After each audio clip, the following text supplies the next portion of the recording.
Nachi Sinha here, and welcome to Sitting with Sinha. Today I'm going to talk to somebody who I guess I first met in 1996, and I don't think we met. The last time we met actually was in 2000 or 2001, and of course, in this period of time we've been, chatting maybe once every 4 or 5 years. So and yet here we are right now, and the person I'm talking about is a colleague, a physician colleague, who we actually went to medical college together. That's what you called in India, or medical school, I guess. And he was a year junior to me. But the rumors were that, despite being a year junior to me, he was, I gather, still is much wiser. So allow me to introduce you to Dr. Kisalay Saurav, and I'm going to call him Kisalay. And Kisalay, you can call me Nachi. Kisalay, you're on now. Hi. But first of all, our disclaimer is I'll still call you sir because the old habits die hard. Yes, So well, that's non-negotiable. well, the Queen So we hasn't can- agreed, so. So Kisalay, how have you been? I mean, like we're saying, the last time we met was maybe, if I stretch it, maybe 2000 or definitely 1999, if I remember correctly. And, it's been a long time. And yet we've been in touch on and off, of course, but it's been a long time. It's been, I guess, 20 years, if not more. Yeah. And the last we met was when you had come back for your internship completion, and Right, I think right, for the paperwork. that was the last we met. Yeah. And life's been good, sir. Life's been good. Yeah, a couple of term repeats in the final year in gynecology and the stuff, but after that it was good. Well, that's 20 years ago. Are you going to not complain about the weather 20 years ago? Those are forgotten things. Who talks about that? I'm just catching you up. Just catching you up. No, don't worry about it. Because I remember 20 years ago, there was really rained hard one day and I got really wet. So otherwise things are good. I'm settled in Bangalore. Nice. I'm a dermatologist now. Nice. And I have my own 2 clinics. I'm attached with Manipal Group. Wow. And I also have a clinic in Maldives. Nice. So yeah, things have been good, minus the COVID in the last 2 years. But of course, come on, we look at the positives always. So people who who are listening to this right now or watching this right now, I mean, the dermatology. Do you want to explain what dermatologists do? Sure. So basically, dermatologist is a person who is trained after finishing the medical college or the medical school. Yeah. And we deal mainly with all skin, hair, nail issues, venereal diseases, HIV and its symptoms. Well, that is a gray area between infectious disease and dermatology. And of late, yes, cosmetology has been a big chunk of a dermatologist practice. Yeah. So yeah, it's a broad range of stuff. And I think, but as you know, of course, I'm in psychiatry, and one thing I found that there's a lot of, I guess in a strange sort of way, with dermatology also, there's a lot of lack of understanding, right? People, many times don't understand the huge breadth that you deal with. I mean, like massive, right? I mean, starting with all kinds of basic skin lesions to all kinds of stuff, and these things have an impact on people. For example, if somebody is going through a difficult time or has a skin lesion and so on, I mean, it does also impact how they feel about themselves. So a lot of work that you do is important. And but do you feel that there is a general understanding amongst the physician group? I mean, in general, do our physician colleagues know what a dermatologist does? Right. See, sir, we should not forget the latest Oscar thing. Chris Rock got beaten up by Will Smith over alopecia areata, which is my field. Yes. Yeah. So yes, there has been. I was going to bring that up delicately, but go on.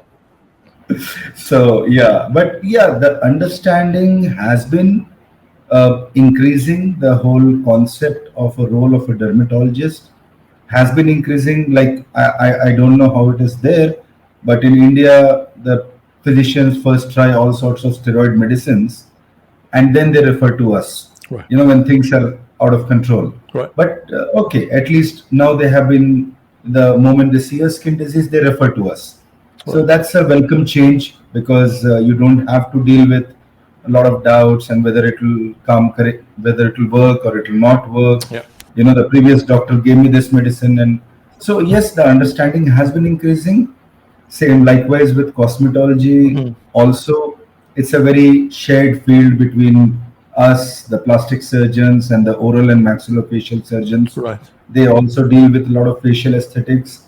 So, but yeah, the national dermatology body in India has been actively promoting, what is the role of a Right. dermatologist, and yes, we do feel it is a welcome change. Yes. Excellent. I mean, just to assure you, I mean, the Chris Rock incident, of course, wasn't the trigger of this conversation, but it's funny you mention it. I mean, not funny in the funny sense, of course, but so just to kind of take a step back a bit, is alopecia? Can you explain to people? I mean, how significant that is, and how does it impact people to the extent that? I mean, I'm sure you're not saying that if somebody has alopecia, go and beat everybody up. I don't think that's what you're saying, but can you explain to us what alopecia? What was this about? I mean, Okay. So, okay, let's not take any names any further. yeah, So the said person who was the center of the whole controversy was suffering from alopecia areata, which is like the patchy hair yeah, the hair loss, loss. the scalp, on the beard area. It's like a nice, a coin shaped Yeah, spot, yeah, and it is very much treatable. There are underlying medical conditions which we do investigate, but more often than not, it is primarily a stress related condition. yeah, In India, we see a lot of those cases during March, and when the financial year closes, there's a high stress situation in the office, at home. So those patients present with alopecia areata. yeah. But that is just one of the alopecias, sir. There are other alopecias also, Hmm. but the traction alopecia areata, hashtag alopecia areata, has generated in the last 2 weeks. Well, I'm not complaining. I'm getting a lot of patients of that. Okay. So that's good. I mean, even we, I mean, in psychiatry practice also, we get people with though the presentation to my clinic would be about significant stress and look at I'm also losing my hair and so on and so forth, and so it is something that I've noticed in my clinic as well. So is it a fairly common condition or It is a common condition. right? Okay, if I'm being slightly personal, so last year during May June Yeah, of last year, my wife and I suffered from COVID, right. and during that time, my wife was okay. She was in the hospital for 5 days, and she recovered, came back. I'm glad to But hear during that. those 5 days, Yeah, yeah, during those 5 days, my elder daughter, who was 7 that time, she took so much stress whether mom will come back or she will wow, not come back, wow. or what will happen. She developed a big patch Mm. here, a big patch of alopecia areata there, because obviously she was, despite all the assurances we are Scary giving, and time. I It was was a giving, scary time for. kids take it in a totally different, take it to a different level. And despite all the assurances, at the end of 10th day, I noticed she has a chunk of hair missing, Right. and so I saw it firsthand how stress can cause it. But Yeah. yeah, but we have to rule other medical conditions like thyroid and God. any autoimmune conditions, but it's very much treatable. So Ignorance is what makes alopecia areata go into a total loss of hair right, on the face and body. right. But at the early stage, it is fairly So treatable. I guess like anything else, if there's education amongst people, then you can catch it early and so on. Right. Yes, yes. So Kisalay, I'm sorry that that you had to talk about something so close to your heart, something so personal. I hope your daughter's doing well now, and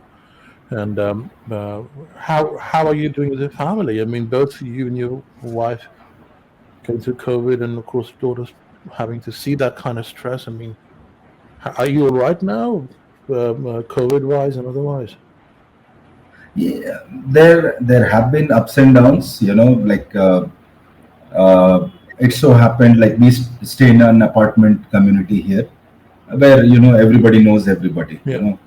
and without even the person suffering, without asking, there have been people who have taken care of their food and their daily needs and Oh everything. wow. So I had certain welcome surprises or not so welcome surprises, so to say, where a really close friend of ours didn't bother asking because he was scared he would get COVID, and Oh, but during people the who had, time when it was like when you were struggling. yeah, when it was like 10 days, 14 days of quarantine for Yeah. us. So it so happened that somebody in the apartment used to take care of the breakfast, lunch, dinner, kids' milk or Hang on, but whatever the whoa, kids. just go back a bit. Somebody in the apartment. What do you mean? Like, so you live in a sort of one of those, multi-story kind of block of apartment sort of things. So Yeah. you're saying somebody else who lives there, are they a family member, a friend or someone, or just somebody who saw you struggling? What was that about? Okay. So we stay in this apartment complex with 120 odd apartments, Wow. and 120. it's an 120. It's an 18-story building, My God. and so our immediate neighbor, whom we had like you know hanging out every day for almost a year, uh, just because 5 days before we were COVID positive, we were hanging out, and they took it as a, I should have been more careful whether I was infecting them or whatever. I don't know what their Right. whole psyche Right. was, but they just during the worst time of our life, they didn't bother to ask or inquire, and I don't think there have been people who, you know, made sure our every need was taken care of without us asking. So Oh wow. it was Wow. a moving experience, and Yeah. sad to an extent, but I'll rather take the positive.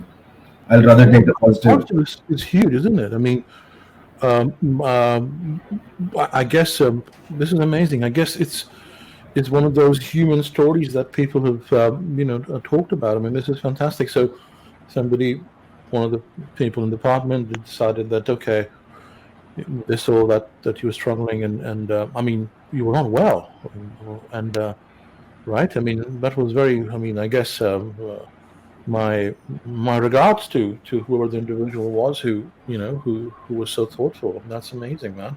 I mean, that's what makes this. This Frankly, sir, COVID, made us realize who the good people were. Yeah, So I mean, I'll rather take that as a handful of them, minus one or two viruses. So doesn't matter. But I yeah, think I think it was also important that I'm purposely avoiding the last comment. I think it's also important that it did define human relationships, isn't it? yes, yes. And it's right. I mean, and but it was also a moment of even us understanding ourselves, and with so much uncertainty. I mean, and when I say us, I mean like I want to step out a bit with us in the context of a physician, right? I mean, as a Right. physician, you're trained to have answers to questions, right? I mean, there is no I don't know, what to do, uncertainty, and so on, and then we're also trained to make decisions. Like if somebody comes to you with a problem, then you make the decision whether it's to investigate, do this and do that. But here was something on which on the ground level you had no control, but at the same time, I mean, the communities wanted the physicians to do, and physicians like suffered a lot. Along with, I mean, I'm not trying to pick sides here and say that other people didn't, but I'm just as we're both physicians, we're having the conversation. So, but what people seem to have missed, and which I find quite fascinating, is that, and I've talked about that before as well, is what was going on, inside the four walls, and the emotional aspect of a physician's life during this period, right? I mean, because there was no escape for a physician. What were you going to do? I mean, how difficult is it for a physician emotionally to go through all this? Actually, more than that, what was more frustrating for us, especially during the second wave, was inability to get beds. We were getting calls from so many people whom I knew, who knew somebody I knew, or doctor, please arrange a bed for us. It was so bad. Like I actually shut down my phone for 2 3 days. I was using my wife's Yeah. phone to because I knew my answer. I Yeah. knew that I was helpless. There were doctors who lost their families, family members. There were people who run hospital and they couldn't arrange a bed. So Yeah. it was sad, but unfortunately it happened. It Yeah. happened, and unfortunately today is the first death anniversary of a school friend of mine. Who Okay. passed away last year due to COVID. So Sorry. yeah, these things hit close to home, and you realize, okay, you're the lucky one. You survived despite being into contact with so many people who tested positive, and it happened everywhere. It happened in your practice, I think. It happened Yeah. in, it was something beyond our control, though. Yes, but at the same time, I mean, just because the suffering was everybody doesn't mean that you didn't suffer, right? I Right. mean, it's one of those things that that kind of was like that. I mean, and I think a lot of there's also a lot of panic as well in the kind of messaging that was being spread. I think I was following a bit of what was happening in India, and I saw how and I've talked about it openly about how I thought that it was actually quite well managed, and yet there was so much gossip, toxicity being spread around that it actually caused a mass hysteria, right? And then the system. I mean, the system copes with rational demand and so on. But when a mass hysteria sets in, then the people who really need care are the ones who end up not getting it. That was a fact, sir, but you're right because managing a population of 130, 140 crores, 1.3 billion, 1.4 billion, and we were overwhelmed, but we were never defeated. That Yeah, was that is the take home message, because if you look at advanced countries, developed countries like US, or for that matter England, Canada, Australia, they were struggling. But yes, we had difficulties in arranging beds or getting a bed for a patient, but you did get a bed at the end of the day. right. That was there, and all the schemes that were being run, and individual people like our apartment took care of all the people who are attached with the housekeeping and the security guard. Oh wow, wow, That's like a bunch, 50 of them, wow. taking care of their breakfast, lunch, dinner, and somebody needs medicine, and somebody needs a mobile Everybody pizza. who was involved as a staff member looking so so 50 of them and everybody in the apartment look after. That's very nice. Yes, yes, we had a kind of a fund created for that, and any one of them. So they might need an RT-PCR test. Okay, we'll pay for it because come on, they are not making that much money to spend a 3 4 thousand on an RT-PCR in those Yeah, days. yeah, yeah. So okay, some of them us took over. We took over that. Some of us were like, okay, we make two rotis for us. Make four. It's not such big a deal. But if 100 Mm, apartment makes four rotis extra, it's 400 extra rotis. It feeds a lot yeah, of people. yeah. So there was a kind of a camaraderie. There was a kind of a community, feeling, and helping each other out. So yeah, that was So do there. you Yeah. think it was happening all across? I mean, did you know? Are these stories that are common? Like, did you notice that not just your apartment, everybody else was also kind of stepping up and Very, very, very common. Almost all the apartments. I'm just talking about Bangalore. I don't know about other places, but in Bangalore we have all the apartments coming under one large umbrella complex, Mhm. and each individual apartments were taking care of their security, or some guys who have been small businessmen who run small shops. Okay, give them food. You can't give money to everybody, but at Mm. least take care of the 3 meals of the day. You know, So there. what's interesting? Wasn't sorry to interrupt you, but what's interesting, Kisla, is that just for the benefit of those who are watching this not familiar with a sort of multi-dimensional thing just you just talked about, because India, of course, is like different cultures, right? I mean, all different sort and so on. Bangalore is South India, Yes. right? And you originally are from Northern India, Yes. right? Yes. And right, so and so an apartment block in which there are 120 apartments, flats. I suspect that there would be different cultures. I mean, within India, of course, different cultures, different kinds, different people.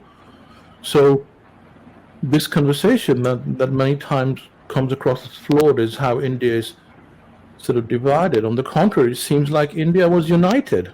Oh, 110% or even more if we can add. We have, it's Bangalore is a melting pot of different cultures.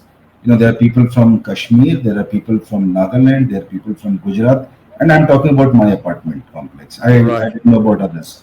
But every single person was like, let's do something. You know, Very nice.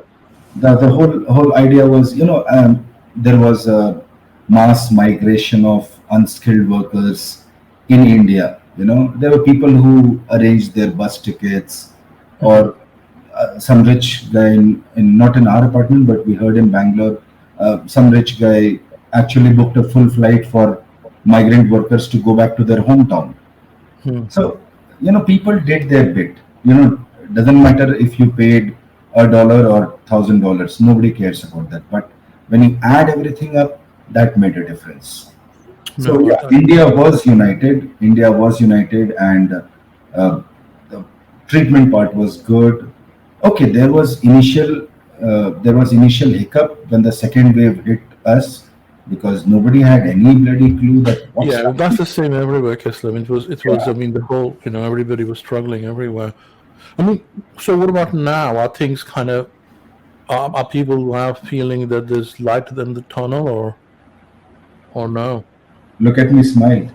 So yeah, so yeah, things are much better now. So Like, the Karnataka, uh, which was doing a lot of cases during those time, is mhm. into double digits now. If I remember right, yesterday our state Karnataka in India did 45 cases through the day.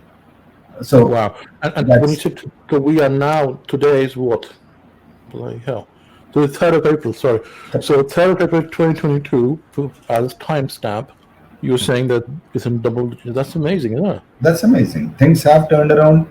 People have been cooperating. They have been masking up, and till the end of the second wave, there were not much gatherings, and people. Okay, there are some rotten apples everywhere, but you cannot generalize it, because when we No, no. saw the misery hit us, Yeah. it needed some changes on our end as well, and which we did for sure.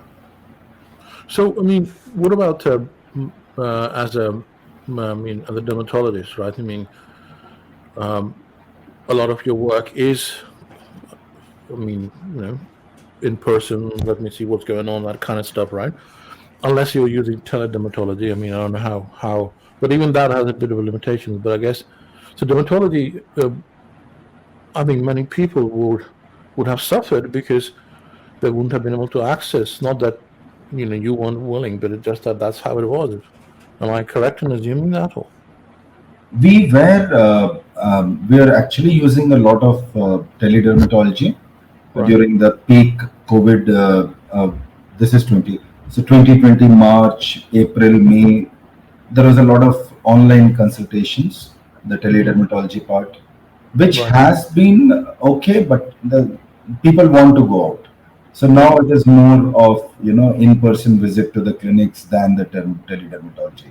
But Okay. yes, teledermatology did save us the misery of keeping the clinic closed and not making any money. But yeah, teledermatology was a saving grace, and people did use it.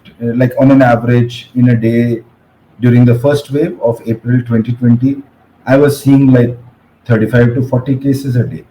When it was like a total lockdown. Right. So that was in a way good. Yeah. So, I mean, what about others? I mean, how are other physicians? other specialties, how are they impacted in, let's say, in Bangalore? Yeah, so it so happened, sir, that the general physicians and the pulmonary medicine guys, they were busy. They were Yeah, for sure busy. right, But the other specialties, well, there were a lot of riders with a surgical branch because not many surgeons wanted to operate unless it is an urgent or emergency case. But yeah, they did have a slight hitch, but I hmm. think things are back to normal now. So what about the businesses, right? I mean, again, for people who understand or don't have an idea about India, um, India is a very, how do I put it? Um, kind of sort of you work and work is a central part of one's identity. I guess that's one way of explaining it. I mean, and because of COVID, I'm sure many people would have had to close their businesses and so on, right? I mean, and Bangalore is, like you said, I mean, I've been to Bangalore, of course, and I remember that how hustle bustle has always been in Bangalore. So were the businesses impacted as well? I mean, like everywhere else?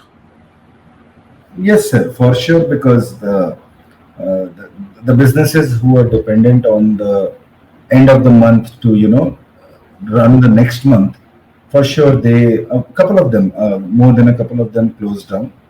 But Right, I think there has been pay cuts and there has been people were laid off, but for sure the business was hit. The business community was hit. People right. who depend on the day-to-day movement of materials for their sustenance, yes, Mhm. those guys were hit. No, so it's so I know that we won't take any names, and I appreciate that because that's your line of specialty and so on. But in a set situation, let's say in a hypothetical situation where one person is struggling with, alopecia, then does that person's partner become sort of, immune to the consequences of violence? Are they allowed to? In your mind, do you think it's justified that sort of behavior? I wouldn't say it is It's a completely justified. different. It's just a conversation. So, Right, right. No, what I mean is, uh, for sure there was something else going on because right, right, smacking somebody over a trivial joke which you had been doing all this while, yeah, internet is crazy. You can dig up your past from 20 years, 30 years, and nothing is hidden anymore. yeah, So the same person who is smacking another person over a bald joke yeah. had been doing bald jokes when he was younger, but Oh wow, wow, so it's not justified. And so for something yeah, which is treatable, it's yeah. it's not a disfigurement. It But is yeah, just and plus, I mean, again, I mean, somebody's personal. Sorry to interrupt you there, but it's interesting because even getting your sort of professional view on that. But so, I mean, we can't justify. I mean, we can't attempt to feel how somebody feels about what they're going through, and I respect that, and you do too. But as a matter of fact, that's your line of, that's what that's your line of specialty. So, who would understand it better than you do? I guess, right? But I mean, I guess the point also is that it can't be an excuse to sort of, I mean, sort of go and hit around and so on, and because then where's the? I mean, and I'm not talking but what I thought was I was telling somebody the other day. I said, my God, I mean, if I now the point is that if you're going to do a lecture or a talk or something, and then you crack a joke and someone gets offended, I mean, are you going to wonder if somebody's going to come up and is that the behavior that is going to be the new norm? what about the freedom of speech? It's Exactly. it's a valid law anywhere in the world, Yeah. except maybe a few countries, but everywhere else there is freedom of speech, and one person is entitled to his or her own opinion. Yeah. It's not to be offended. Okay, you can sit down and talk why, but not disgrace that person in front of everybody. So Yeah. yeah, that behavior was not cool, not called for sure. Yeah. This, I mean, when I was talking about how, how we hadn't met for so long, and I mean, if you count this, I mean, this also isn't really a meeting, but what's interesting though is that I'm talking to you right now, and it doesn't seem like there's been a gap in our conversation. It feels like it's like back, like the last time I talked to you, and it's kind of it's quite endearing to see that, in the sense that many times we don't realize how we meet people, and even though we might not be in touch for several years, but still, there's no hesitation, right? I don't find it from my side, neither do I sense from your side. Why do you think that is? Do you think it's got something to do with, apart from the fact that I guess we're both bloody amazing people, apart from obvious that bit? And good looking to boot, yeah. Yes. But you should not forget, sir, we both are fellow Aquarians as well. Yeah, that's something you should not forget. Linda Goodman, the book we used to consult for Aquarians, how do they match with others? You're always like totally there. But what I was trying to ask you was that, do you think something like a medical school itself, the way it's structured and how much it kind of teaches us also that it's not a one-person show, isn't it? When I look back now, I realize how. I mean, because we were both in the hostel, right? I mean, actually, your room was in the Right same opposite. corridor. We're right opposites. Right opposite. Yeah, it was right opposite. Yeah. So I mean, so it's like we'll keep the stories aside for obvious reasons. Yeah, please. But yeah. So but in general, as one kind of goes to medical school, I think one learns the importance of having a team around you, isn't it? I mean, whether that team is friends or teachers or colleagues later on. I mean, and I guess that's what makes it to be able to understand that, oh, it's not just about me. And yet, when I look back now, I mean, I remember people who did behave like that. Or it's just about them. But you were never that. I mean, you were always, you had many friends. You were very popular. You were always willing to help everybody out. So, do you think that could be something to do with that, the medical college and how it's arranged? That may be one of the factors, sir. But it again comes down to the same thing, what COVID taught us, the true human nature. What I feel is you were there when I was going through a bad thing, being a senior, helping a junior. And maybe I was there when you were going through something not so good. Yeah. That stays. That builds a kind of a mental wavelength which is shared between two individuals. And I think that is more important. Hostel life, studying in the same medical college and all, that does add. But when people are there for each other and they help, Right. that is, Right. I think that matters more.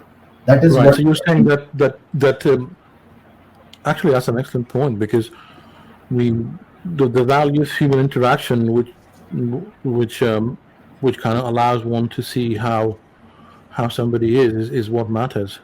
Yes. And yeah, that's a great point, because I mean, you just gave the example about your own apartment and stuff as well. So yeah, that's a good point, because we did rely on I mean, everybody in the hostel, of course, was if we needed something, you could always go to the tap or ask somebody else, and this and that, read studies or anything else, and that was so that did, and you're right, you did get to see who you could rely on and who you couldn't, because sometimes, I mean, what I also, oh yes, well, thank you for reminding me, because one of the things that I found, which was to me a big thing, was this.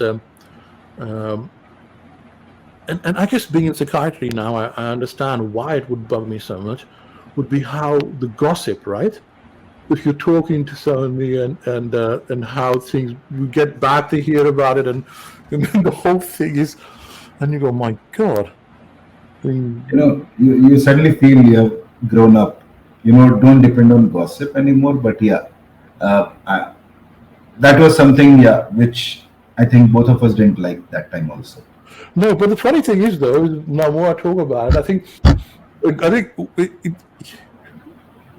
think gossip is still a big part of the medical culture, right? I mean, one of the lines I say is that that being a psychiatrist, I say that the gossip that starts in hospital corridors becomes fact by the time it reaches my clinic. I mean, in the sense that as a psychiatrist, things do end up coming to you. There's most of the times you do end up knowing a lot of stuff that you normally wouldn't, but by the time they've crossed so many paths and by lanes and stuff, then an idle gossip somewhere turns into fact by the time it comes to you. So it's the classic game of Chinese whisper, I guess. Chinese whisper is a game when people stand in a row and the first person has said something, and by the time it reaches the 10th person, it's totally different from what it was actually said. But yeah, gossip, yes, I guess I go to conferences to, learn, yes, but the gossip is something which is important in the conferences. So, motorcycles, if I remember correctly, I mean, you were a big fan of motorcycles. You had I think Yazdi, right, and then Royal Enfield. Do I remember that? Yes, yes. I have one Royal Enfield right now, also the same quality. Nice. I don't plan to dispose it anytime soon. But yeah, bikes, that was something which made you feel free. I don't know. The Royal Enfield, the Bullet, I mean, that has a cult following. I mean, in India, but also around the world. Yes. Actually, it was an English company to begin with. Yeah, Royal Enfield was, yeah. Royal Enfield was an English company, and gradually it has been brought to India, and it's present all over the world. Yeah. The bikes are good. I really. Yeah. I'm sorry. There's somebody there. So, hello. Chal, go. So the Royal Enfield was something that was always a thing that people kind of who liked motorcycles were very, very fond of. I mean, the Bullet, Yes, and it's still there. it's still there. It's still there, and the kid who just came, she loves the bike, so maybe one day I'll let her have it for sure. Yeah, I think you scared her. Chalo, Nicola, go. But tell her later on that you're talking to a psychiatrist, so that's why you were trying to protect her from the psychiatrist. So yeah, but you still have it, but you don't ride it anymore, do you? I do ride it like once a month or so, just to keep the engines running. But it doesn't look good. A doctor coming in India on a bike. So I don't know. I'm just joking. It's hot to ride. It's hot. It's really hot to ride. So. So this, I mean, now that things are settling in and when you're getting busy with your clinical stuff and so on, are you going back into all the stuff that you were doing? Like, is it going to be busy as before? It is picking up. I would say it's almost 90% of the pre-COVID level. So yeah, things have been looking up. People are more like the whole COVID fatigue. People want to go out now. They want to do something to make themselves look good. If not feel good, I don't know. But you are the doctor for that. But yeah, to look good and for some regular skin ailments, yes, things have been looking up. I would say no, it has been. In this trying time, Kisalay, I mean, all this that's been. I mean, you don't have to answer this, but what did you learn about yourself that that sort of has kind of changed your outlook, or is there any change? Right. So first thing I learned on a personal level is you can survive with this much money every month. So you don't need to, run around, keep amassing wealth and all. You need a set number of rupees to run Right. your daily household. And it might sound a cliche, but I did enjoy spending time with my family. You know, Wow. Wow. my kids never used to see me because early morning I So used to busy. leave and I used to come back late night. So either they have just woken up or they're going to sleep when I'm back. So in the last 2 years, yes, there has been a bonding. My daughters, okay, they're like, okay, Papa, I think we love you also. So I can live with that. I can live with that. No, that's very nice. That's very nice. I've been teaching them cycling. I've been teaching them swimming. I've been teaching them tennis. Wow. I have time for that. I have made time for that. That So is is that important. going to change now with now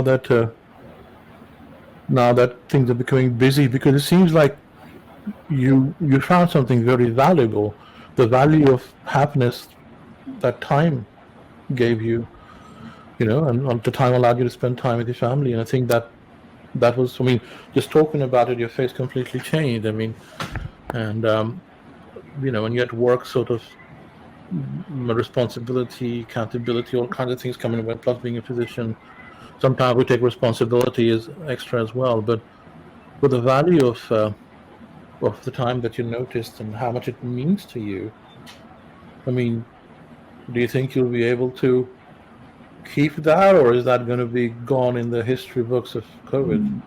No, it Nice. stays now. It stays now. Okay. How it works in India is, yes, there is appointment system for patients, Yeah. but there are a lot of walk-ins as well. So if I have to close my clinic at 8 and if somebody wants to come at 8:20 p.m., uh, I will not wait. I close So at 8. You have right, to come by that time. It's right. So like my you family needs me. wow. And earlier though, you would feel that okay, that's my job, my responsibility, and I'm going to do what I have to do. I was foolish. I was 2 years younger. So yes, I think It's that time amazing. I used to like wait for people to come and wait But 10 things minutes have extra. But things have changed. I see that change in me. I see that. so life has become more wholesome. I would say so. We have taken vacations. We have done road trips. After we suffered from COVID and recovered, the saying is once you get COVID, next 6 months you cannot get COVID. Well, I don't believe that, but yes, we went on road trip during that time. We Wow. did things which was needed as a family on the whole, Yeah. not just running around clinics and hospitals No. and all. No. So yeah, that the growth has happened in me, wherein I really want to see my kids grow up in front of me. Not like the waking and the sleeping part, but they should I should be there in their life in more than just a provider. I should be there for everything. Wow. Wow. Because what I remember from medical college, Kisalay, if you don't mind me saying, was that um, everybody used to come to you with right with I mean, with all kinds of things and of course you're my junior and lots of your batchmates or even seniors were I mean they always knew that they could go to Kislay and I don't remember anybody saying that Kislay said no. You were I mean I'm not saying this because I'm talking to you right now but that's what I remember and you were there for everybody all the time. um, because I remember many times late at night or stuff, and cross paths, and you're always doing something with somebody else, and so on, right? And and I think what I'm trying to come to is that at that time also, I think you saw that this was something a responsibility of some sort, in the sense that my friend needs me or somebody needs me, so I'm doing it. And I look back now, I realize that you kind of put yourself last. Well, Is that a fair yeah. statement? So what our dear Prime Minister, Mr. Modi, has started. I started it long back. Chai pe charcha, Yeah, discussion over tea.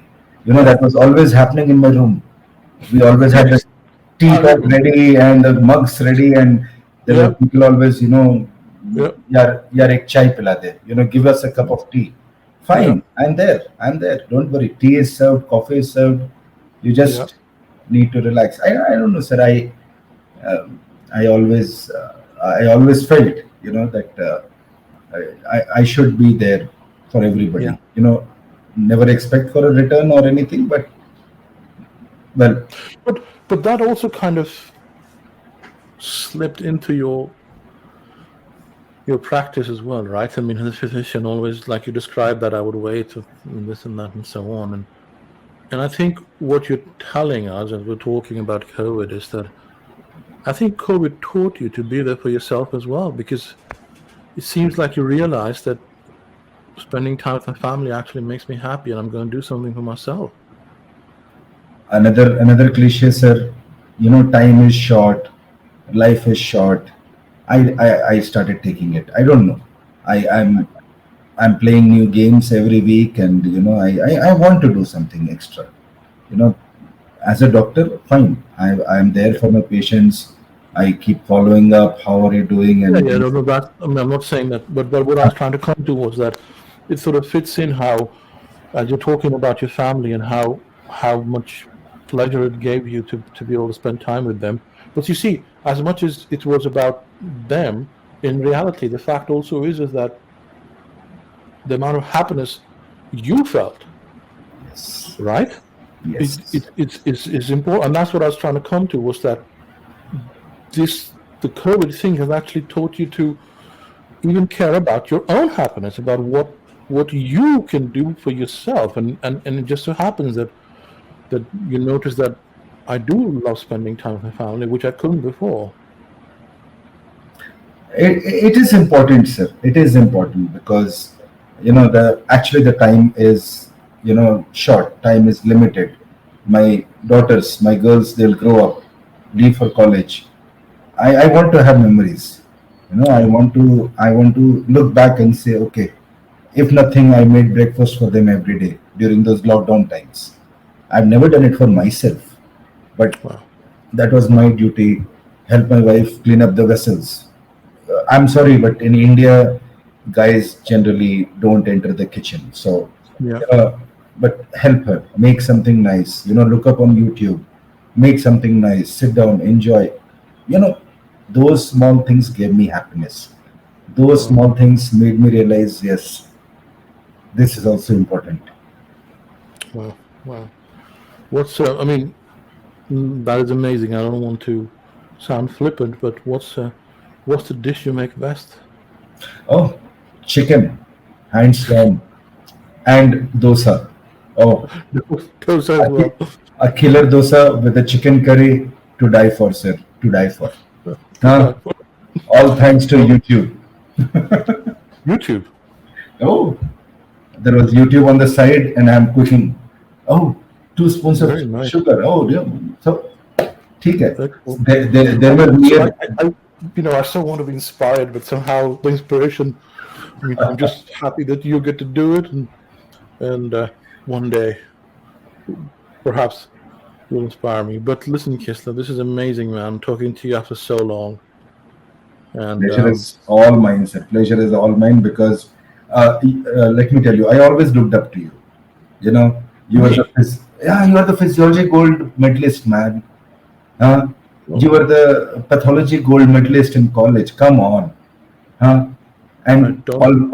always unassuming and minding your own business. But well, I looked up to you, and that's the reason we have been in touch, sir. That's the whole reason we have been in touch because wavelengths matter.